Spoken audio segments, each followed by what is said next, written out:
कूड़ा बीनने वाला दूल्हा निकला 500 करोड़ का मालिक। सुबह का समय होता है। मुंबई की एक पुरानी चौल के सामने कूड़े का बहुत बड़ा ढेर लगा हुआ होता है। कई कूड़ा बीनने वाले अपनी अपनी बोरियां लेकर काम कर रहे होते हैं। उन्हीं के बीच राघव भी कूड़ा उठा रहा होता है। तभी उसका मालिक गुस्से में वहां पहुंचता है। ए राघव, सुना है आजकल तू काम सही से नहीं करता। तेरी बहुत ज्यादा शिकायतें आ रही हैं। हर कोई बोल रहा है कि तू बीच में से गायब हो जाता है और पूरा दिन फोन पर लगा रहता है। मालिक, ऐसा कुछ नहीं है। मैं तो बहुत लगन से काम करता हूँ। ये लोग मेरे ऊपर बेकार के इल्जाम लगा रहे हैं और ये राहुल खुद गायब रहता है और नाम मेरा लगा देता है। ओए, झूठ मत बोल। पूरा दिन तू इधर उधर घूमता रहता है और बदनाम मुझे कर रहा है। मैं झूठ बोल रहा हूँ या तू, ये सब जानते हैं। अरे ज्यादा हीरो मत बन। दोनों की बहस बढ़ने लगती है। आसपास काम कर रहे बाकी मजदूर भी उन्हें देखने लगते हैं। अरे बस, दोनों चुप हो जाओ। ज्यादा गर्मी आ रही है तो ठंडा करो अपने दिमाग को। पीछे हटो दोनों। और सुन, आज तू जितना भी कूड़ा इकट्ठा करेगा पहले मुझे दिखा कर जाएगा, तभी तुझे दिन के पैसे मिलेंगे, वरना 1 रुपया भी नहीं दूंगा। ठीक है मालिक। तभी राघव का फोन बजने लगता है। स्क्रीन पर माँ लिखा हुआ दिखाई देता है। वो थोड़ा साइड में जाकर फोन उठा लेता है। बेटा, कहाँ है तू? आजकल कहाँ रहता है? मिलने भी नहीं आता हमसे। अरे माँ, आपको तो पता है मैं काम में कितना बिजी हूँ। फैक्ट्री का काम है, समय ही नहीं मिलता। काम अपनी जगह है, लेकिन माँ बाप भी कोई चीज होती है। अच्छा बाबा, जल्दी आऊंगा मिलने। बस यही सुनना था। ठीक है मम्मी, अब रखता हूँ, काम पर हूँ। फोन रखने के बाद राघव फिर से कूड़ा उठाने लगता है, लेकिन उसकी नजर बार बार चौल में आने जाने वाले लोगों पर जा रही होती है, जैसे वो किसी खास इंसान को ढूंढ रहा हो। आखिर वो लोग कहाँ छिपे हुए हैं? शाम तक वो कूड़ा इकट्ठा करता रहता है और फिर मालिक को दिखाकर अपने पैसे ले लेता है। उसी रात चौल के एक छोटे से कमरे में टूटा फूटा सामान पड़ा होता है। तभी राघव का फोन बजता है।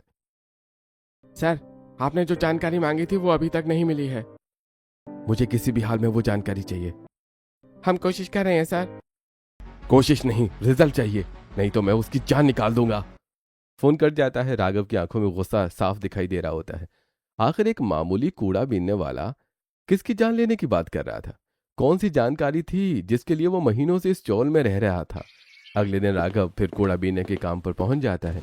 तभी एक बड़ी कार चौल के सामने आकर रुकती है। उसके पीछे एक बाइक वाला आदमी भी होता है। यार तुझे पता है ना, मैंने मल्होत्रा की फैक्ट्री जला दी थी। हाँ, सब पता है मुझे। और घर जाकर उसे कितना मारा था ये भी तू जानता है। अगर किसी को मेरे बारे में पता चल गया ना तो मैं सीधा जेल जाऊंगा। बड़ी मुश्किल से यहाँ छिप कर रह रहा हूँ। और ये अगर खुद को बचाना है ना तो 50,000 की गड्डी देनी पड़ेगी। क्या? नहीं देगा तो सबको बता दूंगा कि तेरी असलियत क्या है। रघु मजबूरी में पैसे निकालकर उसके हाथ में रख देता है।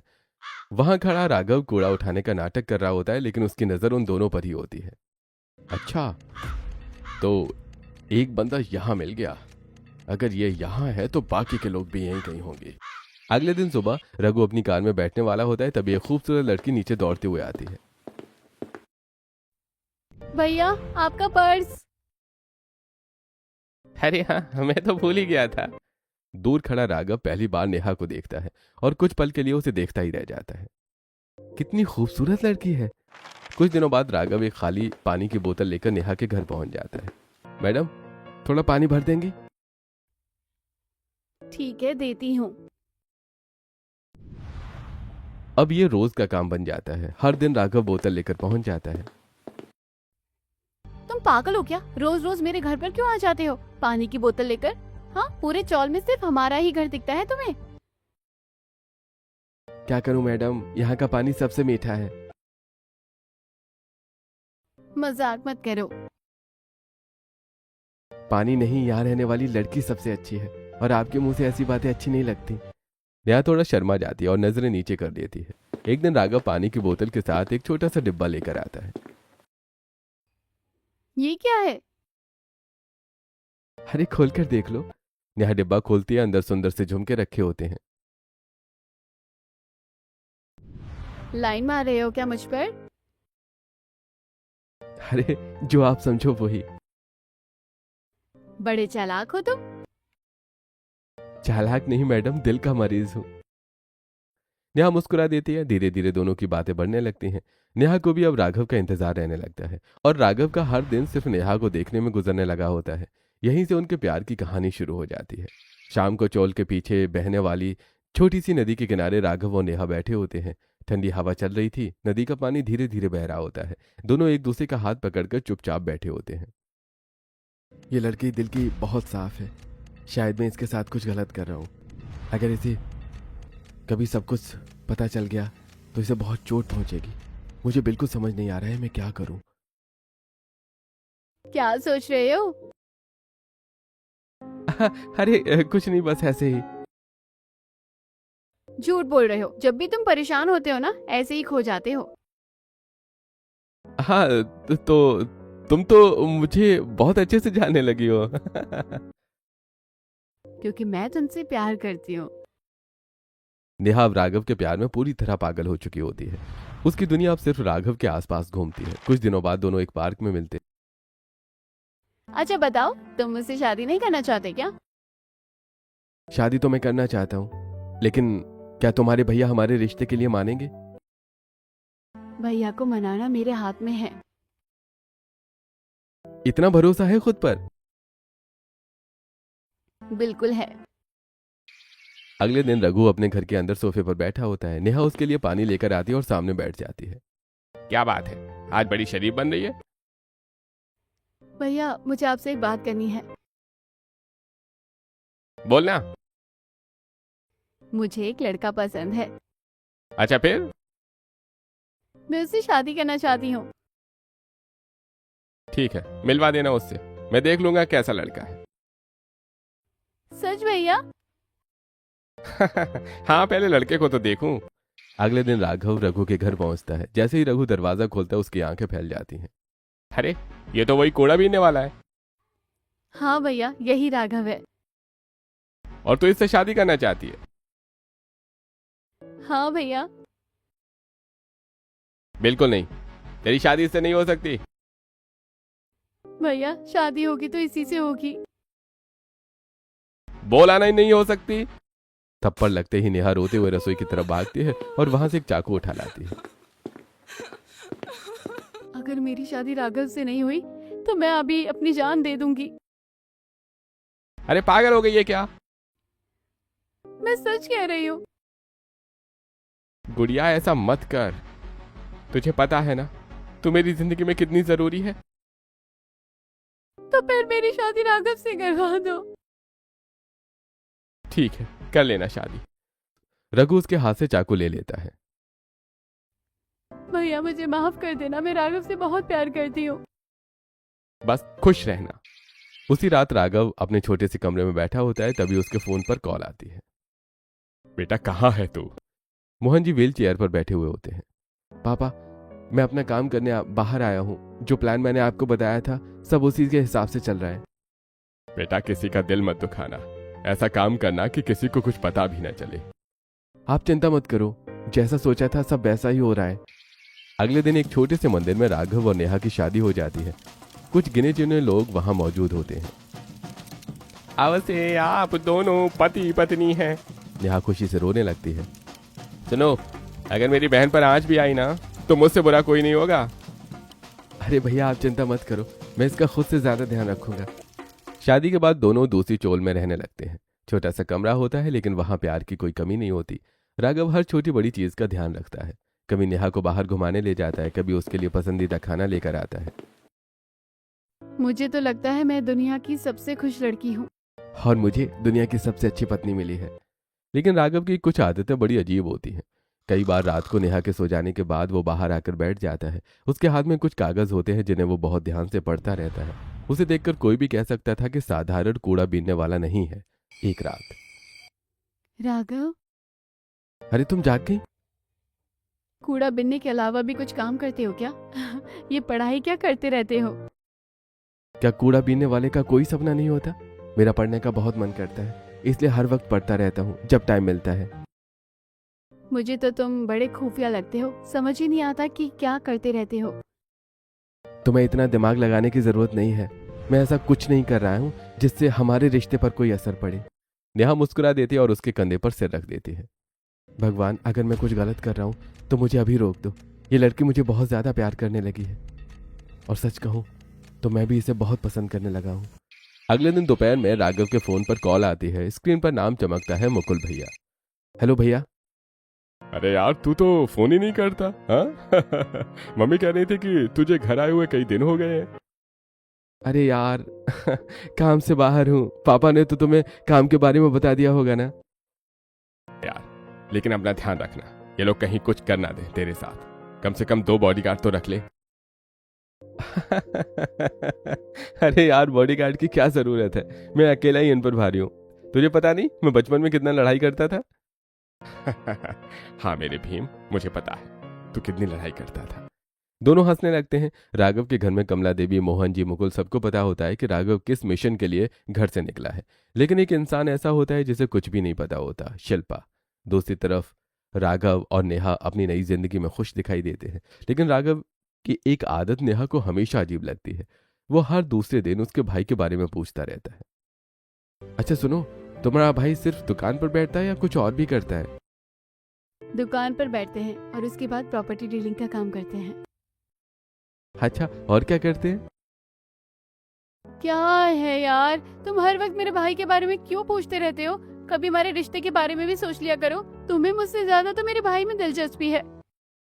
अरे यार, किसी दिन मेरा साला नाराज हो गया तो उसे मनाने के लिए उसकी सारी जानकारी रखता हूँ। अच्छा छोड़ो ये सब, बताओ आज शाम को कहाँ चलना है? कूड़ा बिनने से इतने पैसे आ रहे हैं कि हम रोज रोज घूम सकते हैं। हो, मेरी जान के लिए तो कुछ भी हाजिर है। राघव ऐसा क्या काम कर रहा है जो वो नेहा को नहीं बता सकता?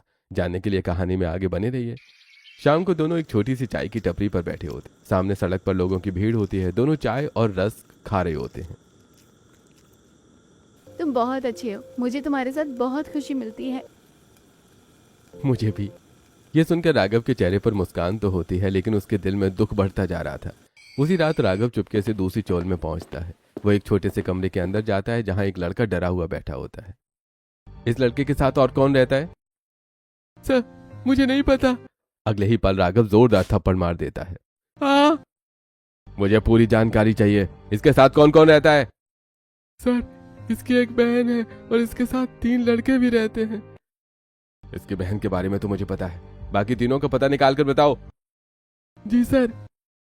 अगर इस बार जानकारी अधूरी हुई ना तो अच्छा नहीं होगा। लड़का डर के मारे सिर हिलाने लगता है। अब इसका बचना ज्यादा दिन दूर नहीं है। मैं पता लगाकर रहूंगा कि ये सब किसने करवाया था। दिन गुजरते जाते हैं। राघव कभी किसी चौल में दिखाई देता, कभी किसी पुराने गोदाम में, कभी किसी से पूछताछ करता तो कभी किसी का पीछा करता। नेहा को उसकी हरकतें बहुत अजीब लगती हैं, लेकिन वो प्यार में सब नजरअंदाज कर देती है। फिर एक सुबह सब कुछ बदल जाता है। घर पर अखबार आता है। नेहा आराम से अखबार उठाती है। जैसे ही उसकी नजर पहले पन्ने पर पड़ती है, उसके हाथ कांपने लगते हैं। ये क्या? अखबार के पहले पन्ने पर राघव की बड़ी सी फोटो छपी होती है। वो नीचे खबर पढ़ती है, 500 करोड़ के मालिक राघव मल्होत्रा का नाम फोर्ब्स टॉप 20 युवा उद्योगपतियों की सूची में शामिल। राघव मल्होत्रा? तो उसने मुझे कभी बताया क्यों नहीं? नेहा तुरंत राघव से कुछ नहीं पूछती। अगले दिन वो चुपचाप उसका पीछा करने का फैसला करती है। राघव एक सुनसान जगह पर एक लड़के से बात कर रहा होता है। मुझे पूरी सच्चाई जाननी है। अगर मुझे पूरी सच्चाई नहीं पता चली तो मैं तुम्हें बर्बाद कर दूंगा। सर, मैं आपको सब बता दूंगा। ये डॉक्यूमेंट रख लीजिए, बाकी चीजें मैं ऑनलाइन भेज दूंगा। दूर खड़ी नेहा ये सब सुन रही होती है। वो छिपकर उनकी फोटो भी खींच लेती है। उसी रात राघव घर लौटता है, खाना खाता है और सो जाता है, लेकिन नेहा की आंखों में नींद नहीं होती। जैसे ही राघव गहरी नींद में जाता है, नेहा धीरे से उठती है और उसके सामान की तलाशी देने लगती है। कुछ देर बाद उसे एक मोटी किताब मिलती है। किताब खोलते ही सबसे पहले एक फोटो गिरती है। ये कौन है? फोटो में व्हील चेयर पर बैठे मोहन जी होते हैं। फिर उसकी नजर दीवार पर लगे एक पुराने अखबार पर जाती है। वो अखबार फाड़ देती है। अखबार के पीछे कई लोगों की फोटो लगी होती है।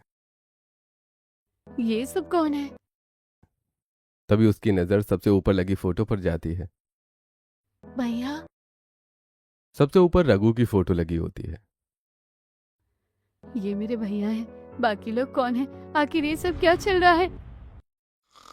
वो पूरी फाइल पर डालती है। उसी फाइल में राघव की असली पहचान, उसकी कंपनी, उसकी संपत्ति और उसके मिशन के बारे में कई संकेत मौजूद होते हैं। तो राघव सच में 500 करोड़ का मालिक है? उसने मुझसे इतना बड़ा सच क्यों छुपाया? अगले दिन शाम को राघव घर लौटता है। जैसे वो कमरे के अंदर आता है उसके कदम वहीं रुक जाते हैं। टेबल पर सारी फाइलें, फोटो और दस्तावेज फैले हुए होते हैं। ये सामने नेहा खड़ी होती है, उसकी आंखें लाल लाल होती हैं। ये सब क्या है? नेहा मेरी बात सुनो। मुझे बेवकूफ बनाने की कोशिश मत करना। साफ साफ बताओ तुम हो कौन? तुम 500 करोड़ के मालिक हो? तो फिर ये कूड़ा बनने का नाटक क्यों? और ये मेरे भैया की फोटो, ये पूरा जाल क्यों बिछाया गया? मुझे सब सच सच बताओ। राघव चुप खड़ा रहता है। मैं अब एक भी झूठ नहीं सुनूंगी। या तो मुझे अभी सब कुछ बता दो, वरना मैं इसी वक्त ये घर छोड़ दूंगी और फिर कभी तुम्हारी जिंदगी में वापस नहीं आऊंगी। राघव के चेहरे का रंग उड़ जाता है। जिस पल से वो डर रहा था, आखिरकार वही पल उसके सामने खड़ा था। कमरे के अंदर गहरा सन्नाटा छाया हुआ होता है। टेबल पर फैले हुए सारे सबूत देखकर राघव समझ जाता है कि अब सच छिपाने का कोई फायदा नहीं है। नेहा की आंखों से लगातार आंसू बह रहे होते हैं। बोलो राघव, आखिर सच क्या है? ठीक है नेहा, आज मैं तुम्हें सब कुछ बता दूंगा। राघव की आंखें नम हो जाती हैं और वो अतीत की यादों में खो जाता है। 13 साल पहले शाम का समय होता है। मल्होत्रा हाउस में मोहन जी अपने ऑफिस के कागज देख रहे होते हैं। तभी अचानक दरवाजा जोर से टूटता है। ए मोहन मल्होत्रा, आज तेरा खेल खत्म। 4-5 गुंडे घर के अंदर घुस आते हैं और मोहन जी की बेरहमी से पिटाई करना शुरू कर देते हैं। अरे कौन हो तुम लोग? अरे! तभी 17 साल का राघव दौड़ता हुआ आता है। पापा! राघव अपने पिता को बचाने की कोशिश करता है। हट यहाँ से। गुंडा उसे जोर से धक्का मार देता है। राघव का सिर पीछे रखी टेबल से टकराता है और वो जमीन पर गिर जाता है। उसके सिर से खून निकलने लगता है। उसकी आंखें आधी खुली होती हैं और वो सब कुछ देख तो रहा होता है लेकिन उठ नहीं पा रहा होता है। पापा! गुंडे मोहन जी को बुरी तरह से पीटते हैं और वहां से भाग जाते हैं। कुछ देर बाद मोहन जी किसी तरह उठते हैं। उनके चेहरे और शरीर पर चोटों के निशान होते हैं। वो घायल हालत में राघव को उठाकर गाड़ी में बिठाते हैं। बेटा, कुछ नहीं होगा, कुछ नहीं होगा तुझे। खुद भी गाड़ी में बैठकर वो फैक्ट्री की तरफ निकल पड़ते हैं। लेकिन जैसे ही फैक्ट्री के पास पहुंचते हैं, दोनों की आंखें फटी की फटी रह जाती हैं। पूरी फैक्ट्री आग की लपटों से घिरी हुई होती है। मेरी फैक्ट्री! अगले ही पल मोहन जी बेहोश होकर जमीन पर गिर जाते हैं। अरे भाई जल्दी चलो, मालिक को क्या हो गया? कर्मचारी दोनों को तुरंत अस्पताल लेकर जाते हैं। अस्पताल में डॉक्टर उनका इलाज करते हैं। देखिए, हमें अफसोस है, मोहन जी की रीढ़ की हड्डी को गंभीर नुकसान पहुंचा है। अब इन्हें जिंदगी भर व्हील चेयर का सहारा लेना पड़ सकता है। ये सुनकर कमला देवी फूट फूट कर रोने लगती है। भगवान, ये क्या हो गया? राघव अपने पिता को व्हील चेयर पर देखकर गुस्से से कांपने लगता है। आपको इनका बहुत ध्यान रखना होगा। इनकी हर छोटी बड़ी इच्छा पूरी करनी होगी। उस रात अस्पताल के बाहर खड़ा राघव आसमान की तरफ देखता है। मैं उन लोगों को नहीं छोड़ूंगा जिन्होंने मेरे पापा की ये हालत की। उन्हें सजा दिला कर रहूंगा और अगर कानून उन्हें सजा नहीं देगा तो मैं खुद दूंगा। समय बीतता है। अब राघव 27 साल का हो चुका होता है। मुकुल विदेश में कंपनी का बिजनेस संभाल रहा होता है, जबकि राघव अपने माता पिता के साथ रहता है। पापा, अब मुझे भी फैक्ट्री संभालनी है, मैं बड़ा हो चुका हूँ। बेटा, मुझे कोई दिक्कत नहीं है, लेकिन मैं चाहता हूं कि तू थोड़ा और इंतजार कर। जिन लोगों ने मुझ पर हमला किया था, उनकी नजर अब मेरे वारिस पर होगी। उन्हें धोखे में रहने दे, दुनिया को लगने दे कि मैं अभी भी कंपनी में ही संभाल रहा हूं। तू चुपके से कंपनी के काम देखता रहना, मैं तुझे खोना नहीं चाहता। पापा, आप चिंता मत करो, मैं उन सबको ढूंढ निकालूंगा। इसके बाद राघव घर से ही ऑनलाइन मीटिंग करने लगता है। जब भी फैक्ट्री जाता है, मास्क लगाकर जाता। एक दिन वो पुराने नौकर रामू काका से बात करता है। रामू काका, सच सच बताओ, फैक्ट्री में इतना नुकसान कैसे हो रहा है और हमारी फैक्ट्री पर किसकी नजर है? मालिक, अगर सच सुनना चाहते हो तो सुनिए। फैक्ट्री के मैनेजर और HR मिलकर खेल कर रहे हैं। मैंने खुद उनकी बातें सुनी है। वो लोग कह रहे थे कि बेसमेंट में अवैध काम चल रहा है, कंपनी का पैसा भी गलत कामों में लगाया जा रहा है। अच्छा, तो ये खेल चल रहा है। अगले दिन राघव वेटर का भेष बनाकर फैक्ट्री के बेसमेंट में पहुंचता है। वहां कई संदिग्ध लोग बैठे होते हैं। मैनेजर और HR भी वहां पर मौजूद होते हैं। राघव दूर खड़े होकर सब देख रहा होता है। तभी उसकी नजर एक चेहरे पर पड़ती है। ये कौन है? वो चेहरा रघु का होता है। राघव देखता है कि मैनेजर कुछ दस्तावेज और पैसों से जुड़े कागज रघु को दिखा रहा होता है। तो इसका कनेक्शन यहां तक है। उस दिन के बाद राघव ने फैसला कर लिया था कि वो पूरी सच्चाई का पता लगाएगा। घर लौटकर वो सारी बात अपने परिवार को बताता है। पापा, वो बहुत बड़ा खेल चल रहा है, हमें पुलिस के पास जाना चाहिए। बेटा, ऐसे लोग आसानी से नहीं पकड़े जाते, उनके पीछे पूरा नेटवर्क होता है। अगर हमने जल्दबाजी की तो बाकी के लोग हम पर हमला कर देंगे। तो क्या हम कुछ नहीं करेंगे? मैं जवान होकर भी अपने पिता का बदला नहीं ले सकता हूँ क्या? करेंगे, लेकिन अपनी पहचान छुपाकर। किसी को पता नहीं चलना चाहिए कि तू राघव मल्होत्रा है। ठीक है पापा, मैं अपनी पहचान बदल दूंगा। और तुझे जो भी मदद चाहिए मैं करूंगा। तभी से पूरा परिवार राघव के मिशन के बारे में जानता था, सिर्फ शिल्पा को छोड़कर। राघव की बात खत्म होते ही कमरे में फिर सन्नाटा छा जाता है। तो मतलब तुमने मेरे साथ भी प्यार का झूठा नाटक किया? तुम मेरे जरिए मेरे भाई तक पहुंचना चाहते थे, इसलिए मेरे करीब आए थे ना? शुरू में हाँ। यह सुनते ही नेहा का दिल टूट जाता है। मुझे पता था, मैं सिर्फ एक मोहरा थी। नहीं नेहा, बात अब वैसी नहीं है। फिर कैसी है? पहले मुझे लगा था कि मैं तुम्हारे जरिए जानकारी निकालूंगा। मुझे लगा था कि मैं तुमसे झूठे वादे करूंगा और मिशन पूरा होते ही चला जाऊंगा। लेकिन ये सब करते करते मुझे तुमसे प्यार हो गया। सच कहूं तो मैं खुद नहीं समझ पाया कि तुम कब मेरी जिंदगी का हिस्सा बन गई। आज तुम मेरे लिए सबसे ज्यादा जरूरी हो। झूठ, सब झूठ है। अगर तुम मुझसे प्यार करते तो इतना बड़ा सच नहीं छुपाते। मैं तुम्हें खोना नहीं चाहता था। अब मैं तुम्हारी बात पर विश्वास नहीं कर सकती। तो मैं क्या करूं? जब तक तुम मुझे अपने घर नहीं ले जाओगे, जब तक मैं तुम्हारे परिवार से नहीं मिलूंगी, तब तक मैं तुम्हारी किसी बात पर भरोसा नहीं करूंगी। अगर सच में तुम्हारी मैं पत्नी हूँ तो मुझे अपने असली घर ले चलो। राघव कुछ पल तक चुप खड़ा रहता है। उसे समझ आ जाता है कि अब उसकी दो दुनिया टकराने वाली हैं। एक तरफ उसका मिशन था और दूसरी तरफ उसका प्यार।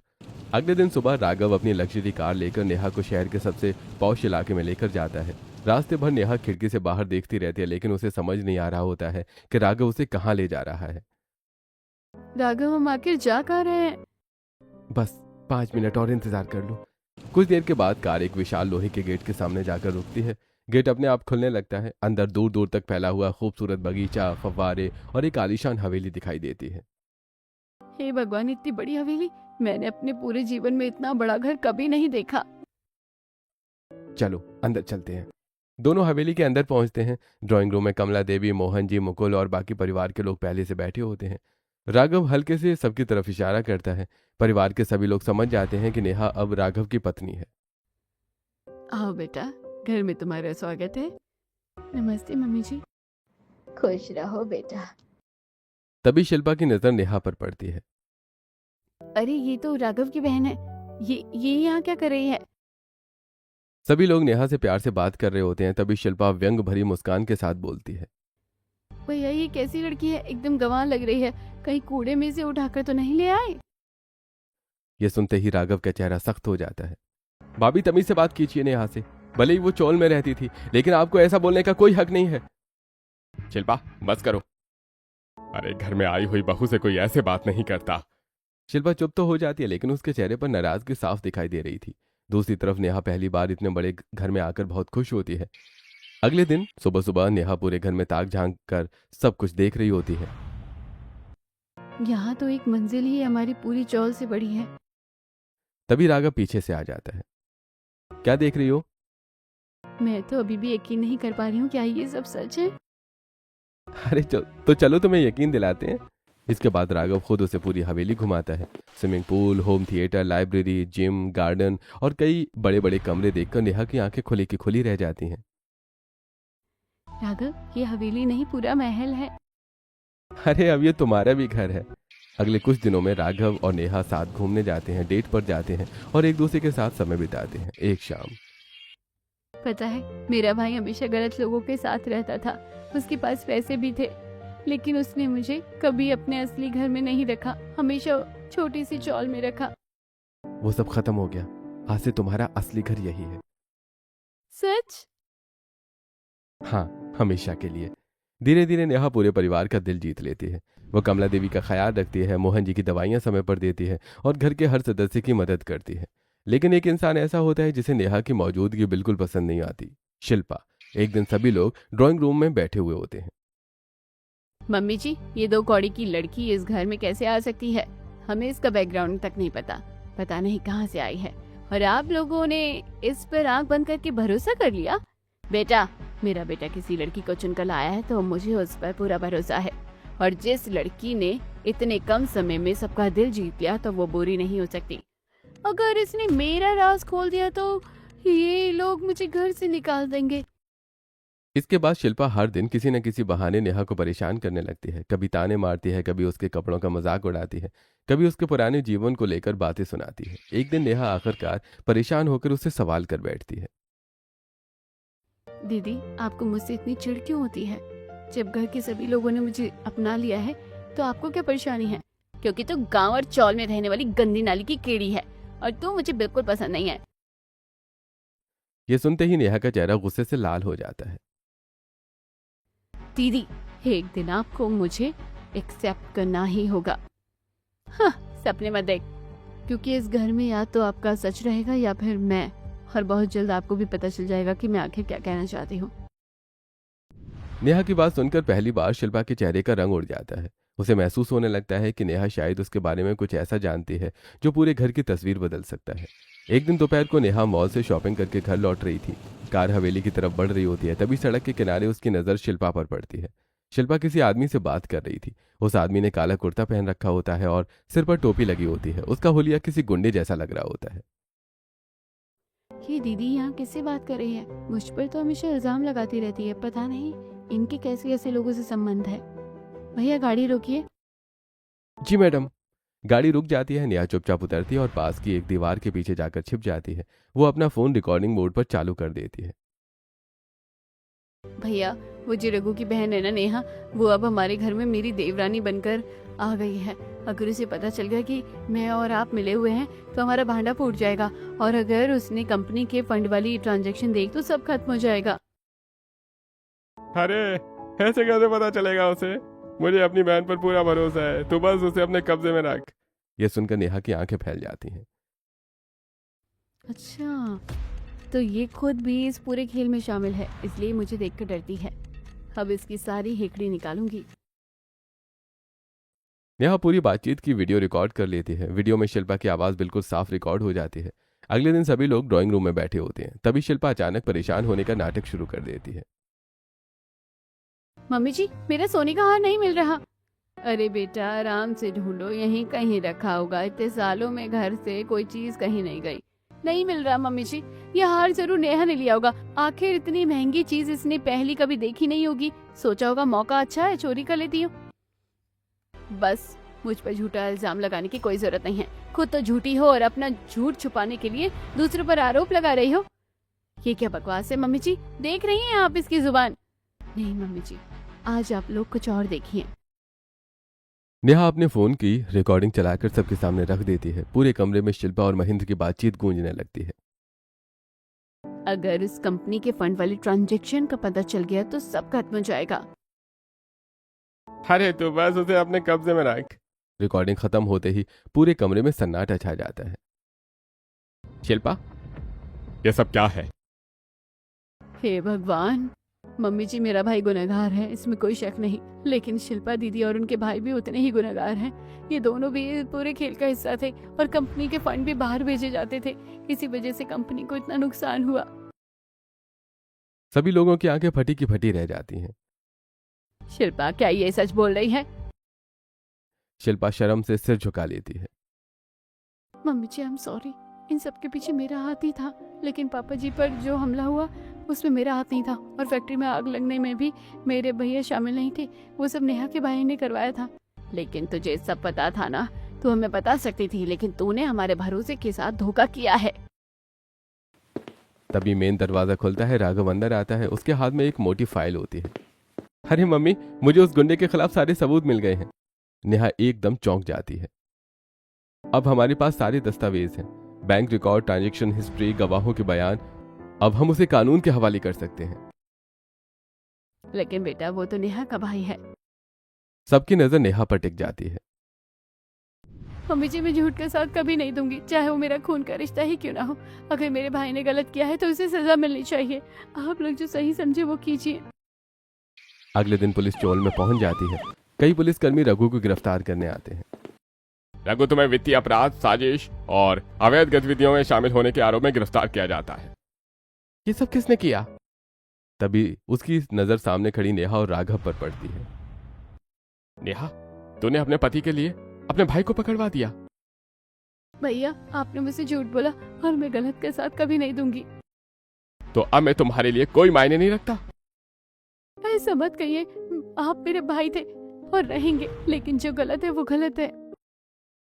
नेहा रोते हुए राघव के गले लग जाती है। पुलिस रघु को गाड़ी में बिठाकर वहां से ले जाती है। रघु आखिरी बार पलटकर अपनी बहन को देखता है और फिर पुलिस की गाड़ी आगे बढ़ जाती है। एक झूठ को छुपाने के लिए 100 झूठ बोलने पड़ते हैं, लेकिन सच ज्यादा देर तक नहीं छिप सकता।